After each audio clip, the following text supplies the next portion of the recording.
Okay, अस्सलाम वालेकुम everybody. सो हम आईलेट की डिसीज़ पढ़ रहे थे और आईलेट की डिसीज़ में हमने काफ़ी कुछ कवर कर लिया था, जैसे कि हमने इसकी एनाटॉमी देख ली थी, इसकी मसल्स वगैरह देख ली थी और डिसीज़ पे आ गए थे। लेकिन हम फिर से एक बार रिवाइज़ करके आखिरी टॉपिक जो है हमारा विच इज़ टोसिस को ख़त्म करते हैं और जो भी इसके जो क्विक रिवीजन कर लेते हैं फटाफट। सबसे पहली बात हमने एनाटॉमी के अंदर करी थी कि जो आई होती है उसके 3 लेयर्स होती है, fibrous layer, uveal layer, nervous layer. तो आपको पता है कि जो वेस्कुलर लेयर होती है जिसके अंदर वेसल्स होती हैं वो कोरोइड और आगे जाके वो क्या बन जाती है, बॉडी बन जाती है। ठीक है, तो उसके बाद हम बात करते हैं जो भी नर्वस लेयर होती है, यानी कि जिसके अंदर नर्व्स होती है, वो रेटिना होती है। आपको पता है कि कैसे इमेज को जो है कन्वर्ट कर देती है इलेक्ट्रिकल एक्टिविटीज़ में, फिर ब्रेन उसको कंस्ट्रक्ट कर लेता है। ये भी हमने बात पढ़ चुके हैं। फिर उसके बाद हमारी फाइब्रस लेयर जो है वो आपको पता है जो कॉर्निया है, जो स्क्लेरा, ये सब फाइब्रस लेयर है। और जो एंटीरियरली जो 1/6 पोर्शन होता है कॉर्निया का, वो ट्रांसपेरेंट पोर्शन होता है। ये भी हमने बात जो है वो कर ली थी। फिर उसके बाद हमने बात करी कि स्क्लेरा की, आपको पता है जो वाइटिश पोर्शन होता है वो टफ कोलेजनस फाइब्रस होता है, वो हमारा स्क्लेरा होता है। और जो ट्रांसपेरेंट पोर्शन होता है आई बॉल का, वो होता है जो ट्रांसपेरेंट पोर्शन होता है, दैट इज़ 1/6 पोर्शन कॉर्निया होता है वो। ठीक है, वो सिर्फ 1/6 ही होता है, मतलब सिर्फ आगे का पार्ट ही आपको दिखेगा ट्रांसपेरेंट, और आप उसको अप्रिशिएट भी कर सकते हो। और उसके बाद हम बात करते हैं जो आपकी कोरोइड है, जो हम बात कर रहे थे वेस्कुलर लेयर है, आगे जाके बन जाती है वो सीलियरी बॉडी में। और आपको पता है सीलियरी बॉडी का कितना इंपॉर्टेंट फंक्शन होता है। ये आपको पता है लेंस जो है, सीलियरी मसल कैसे पकड़ी हुई है लेंस को, और लेंस जो है कैसे काम कर रहा है, एकोमोडेशन में कैसे काम कर रहा है। और फिर सीलियरी बॉडी का काम है कि वो एक्वस ह्यूमर पे सिक्रेट करता है। और आपको पता है कि जब हम आई को जब एंटर करते हैं, हम आई से अगर हम देखेंगे आगे की तरफ एंटीरियरली, तो आपको पता है कि जो ट्रांसपेरेंट पोर्शन होता है वो हमारा कॉर्निया होता है। उसके बाद और अंदर जाते हैं तो आपको स्क्लेरा दिखेगी, वाइट पोर्शन जो हमारे आईज का स्क्लेरा है। सबको पता है प्यूपिल जो आप पता है आपको एक होल है, वो प्यूपिल है। और उसके बाद आपको देखा है कलर्ड पोर्शन, जो आइरिस, हमने अलग अलग डिफरेंट कलर्स ऑफ आइज को हमने डिस्कस किया था। तो वो आपका आइरिस है, और आइरिस का काम क्या है कि आपको पता है कर्टेन का काम करता है। अगर लाइट ज़्यादा, डे लाइट बहुत ज़्यादा, आपको पता है आजकल हीट स्ट्रोक चल रहा है, इतनी तेज़ सनलाइट जो है वो डैमेज कर सकती है हमारे आइज़ को। तो वो आइरिस का काम होता है कि वो एडजस्ट करता है कि उसको कम होना है, उसको डायलेट होना है या कॉन्स्ट्रिक्ट होना है। अगर नाइट का टाइम होता है तो वो कैसे जो है कॉन्स्ट्रिक्ट नहीं होकर डायलेट होती, ताकि आप सराउंडिंग एरियाज़ को, जो कि बिल्कुल डिम लाइट हो गई है बाहर की, बिल्कुल अंधेरा हो गया है, तो वो कैसे देख सकते हैं। तो वो काम होता है हमारे आइरिस का। और वो आइरिस जो है वो कलर ऑफ आई को भी जो है रिप्रेजेंट करते हैं, यानी कि बहुत अलग अलग डिफरेंट कलर्स ऑफ आई जो रिफ्लेक्ट होती है, जो भी कलर रिफ्लेक्ट होगा वो हमें दिख जाएगा, दैट इज़ हमें आइरिस हम देखते हैं उसके अंदर। तो ये सारी चीज़ें हमने देख ली थी। उसके बाद रेटिना जो है आपको पता है कि डिटरमाइन करता है इमेज, क्योंकि आपको पता है रेटिना में कितने सारे रोड्स एंड कॉन्स सेल्स होते हैं। तो 9 लेयर ऑफ सेल्स होती है एक्चुअली, और डिटरमाइन करती है इमेज को। फिर हमने फिर और आगे अगर हम और अंदर जाते हैं आई के, तो आपको पता है चैम्बर आते हैं, एंटीरियर सेगमेंट और पोस्टीरियर सेगमेंट में डिवाइड होता है। और एंटीरियर सेगमेंट देखो, आगे का जो पोर्शन है वो तो कॉर्निया है, लेकिन जो पीछे का पोर्शन है वो क्या है, तो पीछे का पोर्शन में जो है वो आपका लेंस, आपको पता है लेंस जो है वो आ जाता है इसके अंदर, और इसका ठीक है। और एंटीरियरली तो आपको पता है कि कॉर्निया था, और जो पोस्टीरियर सेगमेंट है उसके अंदर क्या आता है आपका, जो रेटिना का posterior border of lens to retina posterior segment को हम सिंप्लीफाई अगर करें तो देखो, एंटीरियर सेगमेंट जो होता है ना, वो कॉर्निया से लेकर तो पोस्टीरियर बॉर्डर ऑफ लेंस तक है। तो क्योंकि इसके अंदर जो एंटीरियर सेगमेंट है उसको भी फर्दर डिवाइड कर दिया एंटीरियर पोस्टीरियर चैम्बर के अंदर। तो याद रखो, एंटीरियर सेगमेंट जो है वो देखो ट्रांसपेरेंट पोर्शन हमारा कॉर्निया, लास्ट वाला पार्ट जो है वो लेंस ही तो है। लेंस के बाद तो हमारा विट्रस आ जाता है ना, विट्रस आ जाता है। तो जो बॉर्डर, जो लेंस है वो हमारा वहाँ तक इसका बॉर्डर रहेगा। लेकिन अगर हम पोस्टीरियर सेगमेंट की बात करें तो याद रखो, जितने भी चीज़ें अब इसमें पोस्टीरियर आ गई हैं, पीछे की तरफ आ गई, वो सारी एंटीरियर बन जाएगी। और आखिरी जो पार्ट होता है वो रेटिना होता है। तो रेटिना तक, यानी कि पोस्टीरियर बॉर्डर ऑफ लेंस से लेकर तो रेटिना तक जो है वो पोस्टीरियर सेगमेंट बन जाता है। लेकिन अगर हम बात करें सिर्फ और सिर्फ एंटीरियर सेगमेंट की, जो कि 2 पार्ट में इसको डिवाइड किया गया है, एंटीरियर सेगमेंट और पोस्टीरियर सेगमेंट। तो एंटीरियर सेगमेंट देखो, एंटीरियर सेगमेंट में सिर्फ और सिर्फ हमारा मेन पार्ट है, दैट इज कॉर्निया। कॉर्निया जो हमने कहा था ट्रांसपेरेंट पोर्शन होता है आई का, तो वो चीज़ रहती है एंटीरियर चैम्बर के अंदर। तो कॉर्निया, अगर आप और पीछे आते हो तो आपको दिखता है कि जो हमारा आई है उसकी जो आपको पता है जो कलर पोर्शन होती है आई की, क्या होती है, वो आइरिस होती है। हमें जो कलर पोर्शन दिखता है, हर इंसान की अलग अलग डिफरेंट कलर्स ऑफ आइज होते हैं, तो वो आइरिस दिखता है। तो वो भी एंटीरियर चैम्बर में ही आ रहा है ना। आप देखो ना, एंटीरियरली आप देख सकते हो, क्या क्या देखोगे आप, कॉर्निया आपको दिखता है, ट्रांसपेरेंट पोर्शन दिखता है, और क्या दिखता है, उसके आंखों का कलर दिखता है, यानी कि iris, anterior border of iris इसके अंदर इंक्लूडेड है। उसके बाद हमें क्या दिखता है, आपको लेंस भी, एंटीरियर बॉर्डर ऑफ लेंस भी आएगा इसके अंदर। ठीक है, तो ये 3 चीज़ें इसके अंदर आ गई एंटीरियर चैम्बर के अंदर। पोस्टीरियर चैम्बर के अंदर क्या आएगा, तो याद रखो अब जितनी भी चीज़ें हैं जिनका जो पोस्टीरियर पोर्शन होगा वो सारी पोस्टीरियर चैम्बर के अंदर आएगी। जैसे कि अब आयरिस का जो पीछे वाला पार्ट है वो आ गया पोस्टीरियर चैम्बर के अंदर, और उसी तरीके से लेंस का जो पोस्टीरियर जो बॉर्डर है वो आ गया इसके अंदर। इसका लेंस का पार्ट आ गया, आयरिस का पार्ट आ गया आपका, और साइड में भी सिलियरी प्रोसेस आपको पता है निकल रहे थे जो एंटीरियरली हम बिल्कुल अप्रिशिएट नहीं कर सकते थे। पोस्टीरियर हम जो है वो चैम्बर में आ जाता है, तो सिलियरी प्रोसेस आ जाएगा जो लेंस को पकड़े हुए हैं, ठीक है। उसके बाद आपका फिर उसके बाद सिलियरी प्रोसेस आ गया, जो कि आपको पता है कि एक्वस ह्यूमर जो है उसको प्रोड्यूस करता है सिलियरी प्रोसेस, आपको पता है। तो ये चीज़ होती है। फिर उसके बाद आपका सिलियरी प्रोसेस के बाद जो पूरी सिलियरी और सस्पेंसरी लिगामेंट वगैरह है वो आपका आएगा पोस्टीरियर सेगमेंट के अंदर। तो जो भी सस्पेंसरी और लिगामेंट था, सिलियरी बॉडी थी, और जो पीछे लेंस, क्योंकि देखो लेंस के बाद तो विट्रस ह्यूमर आ रहा है ना, तो विट्रस ह्यूमर आ रहा है, तो इसलिए जो है आपका लेंस का जो पीछे का पोर्शन आखिर में जो है वो बना रहा है पोस्टीरियर सेगमेंट, तो वहाँ से लेकर रेटिना तक। और इसके बीच में क्या क्या चीज़ें आ रही हैं वो देख लो, सस्पेंसरी लिगामेंट, सिलियरी बॉडी, ठीक है, और अप टू रेटिना। तो ये हो गया आपका पोस्टीरियर सेगमेंट। उसके बाद हम आ रहे थे इसके कुछ लेयर्स के बारे में हमने देखा था, आइज़ की लेयर्स के बारे में, क्योंकि हमें इनको जाना ज़रूरी है, क्योंकि इनके अंदर डिसीज़ होती है और हम पता और इसके अंदर बहुत सारी सर्जरीज होती है जिसको हम क्या करते हैं, इंसीजन करते हैं, एक्सीजन करते हैं, तो सारी चीज़ें होती हैं। तो अगर हमें ये पता ही नहीं होगी लेयर्स, तो हम कैसे सर्जरी को समझ सकेंगे। और इसमें ज़्यादा हाई लेवल की सर्जरीज भी आपको समझ नहीं है, सिर्फ इसके बेसिक सा जनरल सा आपको पता होना चाहिए क्या होता है। तो सबसे पहले लेयर्स की अगर हम बात करें तो याद करो, इसके अंदर जो स्किन से स्टार्ट होती है, लेकिन उससे पहले देखो आई को जो मसल सराउंड करे हुए होती है ना, उसको हम बोलते हैं ऑर्बिकुलरिस ऑक्यूलाई। ऑक्यूलाई याद रखते हैं, orbicularis oculi, and for mouth it is oris, ठीक है। तो ये चीज़ें मतलब एक साथ याद कर लें तो बेहतर होगा। फिर हम लेयर्स की बात करते हैं। लेयर्स के बारे में जाहिर सी बात है, सबसे पहले स्किन आती है, स्किन के बाद आपका सबक्यूटेनियस टिश्यू आता है, और फिर मसल्स आती है, मस्कुलर टिश्यू आता है। फिर उसके बाद क्या है, टार्सल प्लेट के अंदर जो है वो इम्पॉर्टेंट बात है, तो वो आगे जो है हम पढ़ रहे थे इसकी डिसीज़ के अंदर टार्सल प्लेट को निकाल दिया जाता है, और कहीं कहीं एपोनेरिसिस भी निकाल दिया जाता है ताकि जो टोसिस है वो सुधारा जाए, तो इसलिए लेयर पढ़ना ज़रूरी। तो आपको पता है skin, subcutaneous tissue, muscular tissue, tarsal plate, फिर उसके बाद एपोनेरिसिस जो स्ट्राइटेड मसल होती है ना, जो हमारी स्केलेटल मसल होती है, जो हमारे कंट्रोल में होती है, तो वो होती है हमारी जिस मसल थी ना जो हमारे वॉलेंट्री कंट्रोल हमारे खुद के इख्तियार में होती है, तो वो होती है लिवेटर पाल्पेब्रल सुपीरियरिस। जो हम कैसे आई लैश जो है उसको उठाएंगे, कैसे उठाएंगे, तो मसल हमारी इंपॉर्टेंट, बल्कि इसका जो एपोनेरिसिस है, मतलब पीछे ही मसल रहती है, सिर्फ इसका एपोनेरिसिस को आके उठाता है, जो फैल जाता है इसका एपोनेरिसिस और वो उठाता है। तो ये बल्कि मसल नहीं है, और ये लाइक बाइसेप वगैरह, ट्राइसेप वगैरह की तरह बल्कि मसल नहीं है, बल्कि ये एपोनेरिसिस है जो उठाता है, और वो मसल का नाम है लिवेटर पाल्पेब्रल सुपीरियरिस। और फिर उसके बाद एक और मसल आती है मोलार मसल, जो कि नॉन स्ट्राइटेड मसल है। एंड उसके बाद आती है कंजक्टाइवा, हमारे कंजक्टाइवा आता है, और आपको पता है कि कंजक्टाइवा आता है। फिर उसके बाद उसके ग्लैंड्स आते हैं, तो ग्लैंड्स आपको पता है कि आई लिड्स जो हैं उसके अगर बाहर की तरफ जो कोई चीज़ होगी तो हम इसको बोलते हैं एक्सटर्नम और इंटरनम।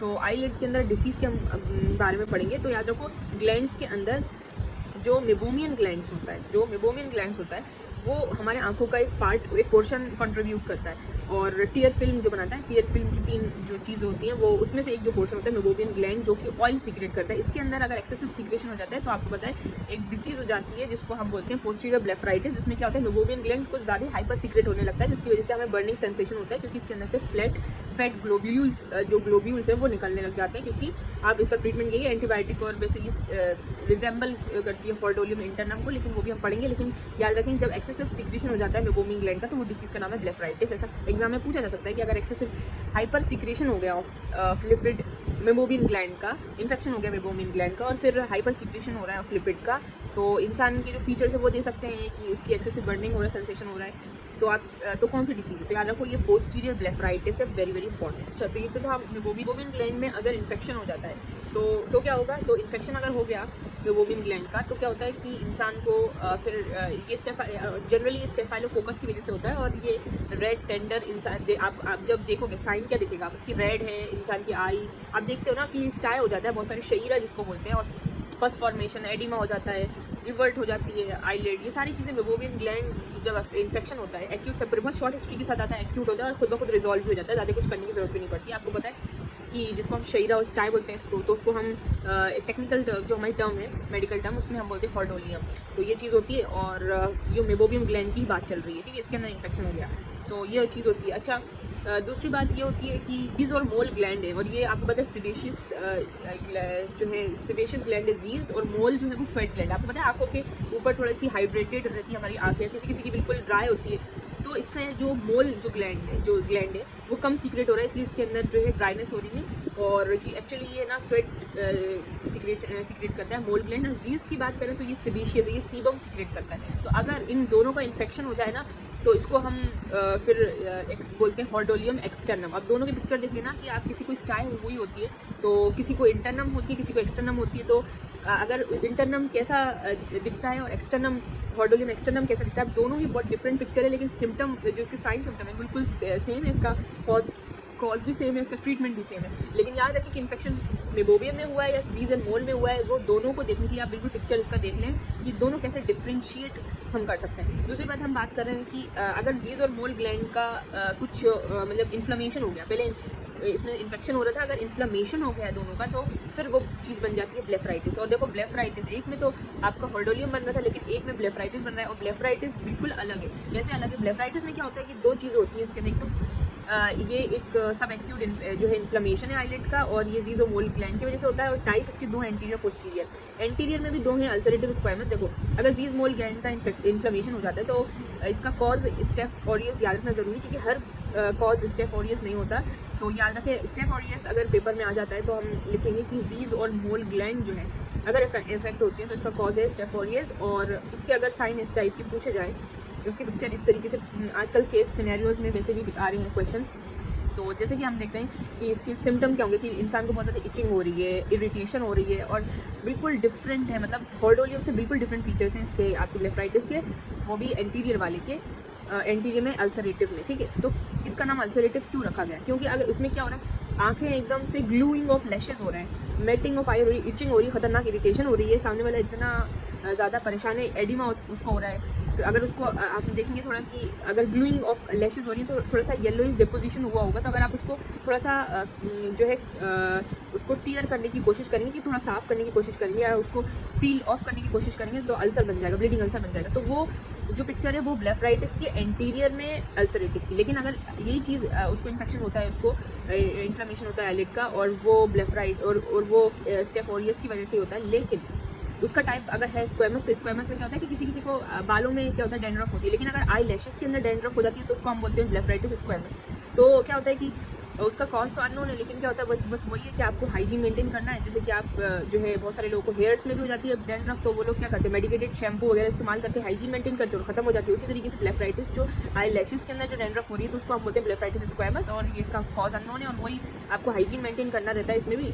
और जो अल्सरेटिव वाली जो है ब्लेफराइटिस उससे बिल्कुल ऑपोजिट है। क्यों? क्योंकि इसके अंदर क्या होता है, अगर आप उस डैंड्रफ को थोड़ा सा निकालने की कोशिश करोगे, पील ऑफ करने की कोशिश करोगे, तो वो आराम से निकल जाएगा, कोई भी अल्सर नहीं बनाएगा। लेकिन अल्सरेटिव में क्या है कि बिल्कुल ग्लूइंग हुई है और आई लैशेस के अंदर इरिटेशन हो रही है, इचिंग हो रही है, जबकि स्क्वेमस में ऐसा नहीं है। स्क्वेमस में तो आपको एपिफोरा हो रहा है, यानी कि जो है पानी आ रहा है, आंखों में से पानी आ रहा है, ड्राइनेस हो रही है, तो इसके फीचर्स बिल्कुल डिफरेंट है as compared to ulcerative blepharitis. Ulcerative blepharitis में ये सारी चीज़ तो ठीक है कि इसको ग्लूइंग हो रही है, इरिटेशन हो रही है, इचिंग हो रही है, क्रस्टिंग हो रही है, हो रही है, तो आप येलो डिपोजिशन को अगर पील ऑफ कर रहे हैं तो उसमें ब्लीडिंग अल्सर हो रहा है, वो सब तो ठीक है। लेकिन इसका कॉम्प्लिकेशन, इसका फेट क्या होगा आगे जाके, क्या हो सकता है? तो याद रखो इसका फेट हो सकता है कि सबसे पहली बात इसका है कि इंसान अपनी हो सकता है आईलैशेस को ही खो दे, लॉस ऑफ आईलिड को खो दे, तो इसको बोलते हैं मेडेरोसिस। अगर उसकी जो आईलिड है वो बाहर की तरफ आ जाए तो उसको ट्रिकिएसिस बोलते हैं, और ऐसा हो सकता है आपका ब्लेफराइटिस इसमें अल्सरेटिव में। और अगर वो अपना कलर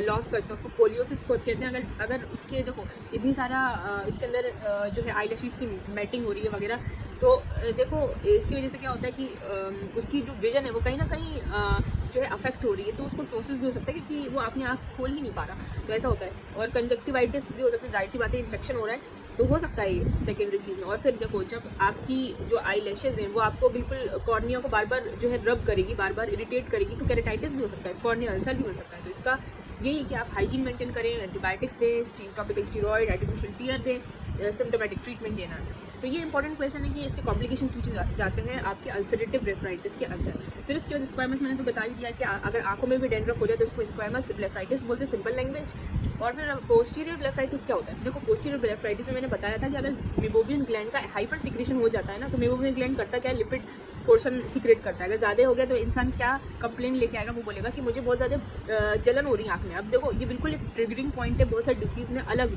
प्रेजेंट कर रहा है कि बहुत सारी चीज़ें मेबोबियन ग्लैंड जो हॉर्डोलियम शहीरा भी आ रही है, लेकिन मेबोबियन ग्लैंड जब की जो फीचर्स हैं हॉर्डोलियम से बिल्कुल अलग है, क्योंकि वो कभी भी बर्निंग वाला पॉइंट लेके नहीं आएगा। लेकिन इसमें जो पोस्टीरियर ब्लेफराइटिस उसके अंदर मेबोबियन ग्लैंड का हाइपर सिक्रेशन हो गया तो वो बोलेगा मुझे बहुत ज़्यादा जलन हो रही है आंखों में, एक्सेसिव बर्निंग सेंसेशन हो रहा है, क्योंकि उसका क्या है फेड ग्लोब्यूल्स को भी आप अप्रिशिएट कर सकते हो, देख सकते हो आप। और इसका ट्रीटमेंट वही एंटीबायोटिक्स है। देखेंगे कि जैसे कि हेयर्स के अंदर लाइस होती है, उसी तरीके से आई लैशेस के अंदर भी लाइस होती है, उसको बोलते हैं हम पिथेरियसिस प्लेबेम्ब्रम पाल्पेब्रम। और ये आईलैश की लाइस होती है, क्रैब लाइस होती है, आपको पता है कि क्लोज कॉन्टेक्ट की वजह से होती है। इसके सिम्टम आपको पता है, जैसे लाइस के सिम्टम होते हैं कि बहुत ज़्यादा खारिश होना, इचिंग होना, और आप उसको इतने बारीक बारीक होते हैं तो आप एग्स को भी देख सकते हैं, लेकिन स्लिप लैम्प से देख सकते हैं। और आप क्या कर सकते हैं कि इसका ट्रीटमेंट तो ये होगा कि आप एक फॉर्सेप्स से उसको एग जो है उसको निकालो, तो ये बहुत परेशानी में जाएगा पेशेंट, ऐसे करवाएगा नहीं वो। या फिर आप उसकी पूरी आईलैशेस को ट्रिम कर दो तो आपकी लाइस खत्म हो जाएगी, लेकिन ऐसा भी नहीं कर पाएगा क्योंकि ये पता है कोई भी रेडी नहीं रहेगा, कोई एग्री नहीं करेगा कि उसकी आईलैशेस को ख़त्म कर दिया जाए, ट्रिम कर दिया जाए। तो ऑप्शन क्या होता है कि आप उसको एंटी आर्थ्रोपोडिक मतलब लाइस को मारने के लिए जो है वो टॉपिकल एप्लीकेशन दे सकते हो। तो पिलो कार्बन मर्क्यूरिक ऑक्साइड, ये भी हैवी मेटल होता है जो कि आर्थ्रोपोड को किल कर देता है। और बहुत सारी ऐसी दवाइयाँ मस्करिन के एगोनिस्ट, कॉलिमिनिस्ट एजेंट और मेलाथोनिन लोशन वगैरह, ये ऑइंटमेंट वगैरह सारी चीज़ें दे सकते हो। उसकी ये सारी चीज़ें जो है इसमें जो है आपकी पिथेरियसिस पाल्पेब्रम में जो है यूज़फुल है। और यही एक लौती डिसीज़ है आईलैश की, जो कि इसके अंदर लाइस हो जाती है। हमारी कहानी ख़त्म होती है इन्फेक्शन, इन्फ्लेमेशन और लाइस से, तो हमारी कहानी शुरू सिनेरियो से, जैसे कि ट्रिकेसिस। आप अगर देखते हैं आप कि बहुत सारे ओल्ड एज पर्सन होते हैं हमारे घर में भी, अगर ओल्ड एज पर्सन आप देखते हो तो वो कंप्लेन करते हैं कि मेरी आईलैशेस जो है मेरे आंखों में चुभ रही है। तो ऐसा क्यों होता है? एक तो ये होता है कि आपकी जो आईलैशेस है वो ग्लोब की तरह मिसडायरेक्ट हो चुकी हैं, तो उसका रीज़न क्या हो सकता है? एक तो कोई हो सकता है इसको जो है कॉन्जेनाइटली ऐसी चीज़ हो, तो वो तो डिस्ट्रिक्ट केसेस एक अलग केस हो जाता है। लेकिन अगर आमतौर पे कॉमनली नहीं है लेकिन फिर भी हो रहा है, तो एक तो ओल्ड एज में आपको ये देखने को मिलता है। तो ओल्ड एज में आपका क्या ट्रीटमेंट रहता है और इसकी क्या वजह होती है कि हमारी शॉर्टनिंग ऑफ मसल्स हो जाती है ना, तो उसकी वजह से क्या होता है कि जो आई लैशेस है वो अंदर की तरफ जो है मिसडायरेक्ट हो जाती हैं और फिर वो ग्लोब को इरिटेट करती हैं, बहुत से keratitis, inflammation, foil body sensation, corneal injury, ये सारी चीज़ें करवा देती हैं। तो हमारा ये क्या करते हैं, हम एक एक आई लैशेस को हम रूट से पकड़ेंगे और उसको पूरे का प्लक आउट कर देंगे। इस तरीके से हम पूरी आई लैशेस को जहाँ जहाँ इरिटेट करिए वहाँ वहाँ प्लक आउट कर देंगे। तो ये इसको बोलते हैं एपिलेशन। तो हम मैकेनिकली करते हैं। तो वैसे तो किसी को इंजरी हुई है या किसी को बर्न हुआ है या फिर ब्लेफराइटिस जैसे वही ऑयली मैटिंग हुई है, तो ये चीज़ें देखने को मिलती है। ट्रिकेसिस तभी देखने को मिलता है, नहीं देखने को मिलता है, ठीक है। और इसका क्या क्या कर सकते हो आप? उसको फ्रीज कर सकते हो, फ्रोजन क्रायोथेरेपी दे सकते हो, क्यूरेट कर सकते हो, लेज़र का इस्तेमाल कर सकते हो, या कॉन्टेक्ट लेंस। आपको पता है कि रिपीटेड ट्रॉमा और कॉर्निया की इंजरी से बचने के लिए कॉन्टेक्ट लेंस का इस्तेमाल कर रहे हैं, तो ये भी एक ट्रीटमेंट है। अब दूसरी बात हम बात करते हैं कि हम अगर आई लैशेज़ की आई इन्फेक्शन इन्फ्लेमेशन की बात खत्म करते हैं, तो हम आई लिड के इनवर्ड और इवर्ड के बारे में बात करते हैं कि किसी की जो पता है, मैंने बताया जैसे ओल्ड एज में मसल की शॉर्टनिंग हो जाती है। कॉमनली बहुत कॉमन है कि आप हर ओल्ड पर्सन से पूछ सकते हो कि आपको क्या इरिटेशन होती है आंखों में, ऐसा होता है चुभन हो रही है, क्योंकि उनकी आईलिड जो है वो या तो फिर उसकी एट्रोफी हो जाती है या फिर रिलैक्सेशन हो जाता है। तो दो डिफरेंट नामों से ये डिसीज़ प्रेजेंट करती है, दैट इज एंट्रोपियन और एक होती है एक्ट्रोपियन। तो एंट्रोपियन यानी कि अगर आई लैशेज अंदर की तरफ जो चली जाती है, मिसडायरेक्ट हो जाती है हमारे आंखों की ग्लोब की तरफ, तो उसको एंट्रोपियन बोलते हैं, इनवर्ड हो जाना, ठीक है। अब वो या तो फिर बचपन से होगी या फिर acquired. Most commonly rare condition है कि कंजेनाइटल हो, बल्कि एक्वायर्ड बहुत कॉमनली सिनाइल। अगर आप बहुत ओल्ड एज पर्सन से पूछोगे तो ये कंडीशन बिल्कुल कॉमन रहेगी। और कभी कभी क्या होता है कि कंजक्टाइवा में इरिटेशन, कोई ट्रॉमा हो गया जिसकी वजह से क्या हो गया, शॉर्टनिंग ऑफ मसल हो गई, स्कारिंग हो गई उसको, तो जिसकी वजह से सिकेट्रियल उसके अंदर हम नाम देते हैं। अगर कुछ स्केलेटन मसल के अंदर कोई ऐसी चीज़ हो गई है, आपकी स्केलेटन मसल जो हमारी ऑर्बिकुलरिस और जो हमने ऑक्यूलर मसल पढ़ी थी, जो हमारे आंखों के जो सराउंडिंग एरिया में होती है, चारों तरफ होती है, तो वो मसल्स की अगर शॉर्टनिंग हो जाए तो फिर उसको बोलते हैं हम स्पास्टिक के अंदर डालते हैं। और अगर किसी मसल की रिलैक्सेशन हो जाए, इस चीज़ का रिलैक्सेशन हो जाए, तो उसको हम बात करें तो एक्ट्रोपियन के अंदर। और एक्ट्रोपियन यानी कि आई लिड का इवर्ट होना, यानी कि बाहर आ जाना। बाहर वही अगर आप कोई एज वाले इंसान से पूछेंगे या फिर हम देख सकते हैं कि उनके जो आई लिड्स हैं वो बाहर की तरफ आ जाते हैं, तो रिलैक्स हो जाते हैं, मसल रिलैक्स हो जाती है, तो वो चीज़ होती है। या फिर वो ये कंजक्टाइवा में स्कारिंग हो गई, बर्न हो गया, तो इसकी वजह से जो है उसका जो कॉन्ट्रैक्शन रिलैक्सेशन वाला चीज़ चली गई तो रिलैक्स हो जाएगा। या फिर उसको कोई फेशियल नर्व पैल्सी हो गई है जिसकी वजह से नर्व सप्लाई ही ख़त्म हो गई है, जिसकी वजह से जो है उसकी जो आपकी आईलिड है वो इवर्ट हो गई, बाहर की तरफ आ गई है, तो वैसा हो सकता है। तो इसकी भी ग्रेडिंग होती है, और ग्रेडिंग क्लिनिकली हम देखते हैं कि अगर पंक्टा दिख रहा है तो ग्रेड 1 होगा, अगर कंजक्टाइवा पाल्पेब्रल कंजक्टाइवा दिख रहा है तो वो ग्रेड 2 होगा, अगर बल्बर भी दिखने लगा, पाल्पेब्रल भी दिखने लगा, फॉर्निक्स भी दिखने लगे तो ये ग्रेड 3 में आता है। तो कैसे क्लिनिकली इंसान मैनिफेस्ट, देखो अगर ये सारी पंक्टा जो है अगर एक्सपोज हो गया तो आपको पता है कि जो टीयर है वो अगर बनेंगे भी तो फिर वो अंदर आंखों के अंदर तो नहीं जा पाएंगे ना, टीयर तो बाहर ही बाहर रिलीज होते जाएंगे, तो इंसान के अंदर क्या होगा कि एक तो ड्राइनेस हो जाएगी, कॉर्निया केरेटाइटिस होगा, डर्मेटाइटिस जो है कंजक्टिवाइटिस हो जाएगा, उसको एपिफोरा की कंडीशन हो जाएगी, ये सारी चीज़ें इसके अंदर आ जाती हैं। चीज़ हम बड़े डेप्थ में पढ़ चुके हैं, लेकिन बिल्कुल हमने एक रिविज़न कर लिया था कि थोड़ा सा हमारे दिमाग में, हमारे जहन में ये आ जाए। तो फिर आज के लिए इतना ही, फिर उसके बाद हम नेक्स्ट वीडियो में जो है इस वीडियो में हम यहाँ तक ही ख़त्म करते हैं, और अगली नेक्स्ट वीडियो में हम टोसिस करके ये पूरा जो आईलेट का चैप्टर है वो ख़त्म करके, और फिर उसके बाद हम लेक्राइमा नेफर्टस के अंदर आते हैं, तो फिर वहाँ की जो डिसीज़ है वो देखते हैं कि क्या क्या डिसीज़ है। Thanks for watching.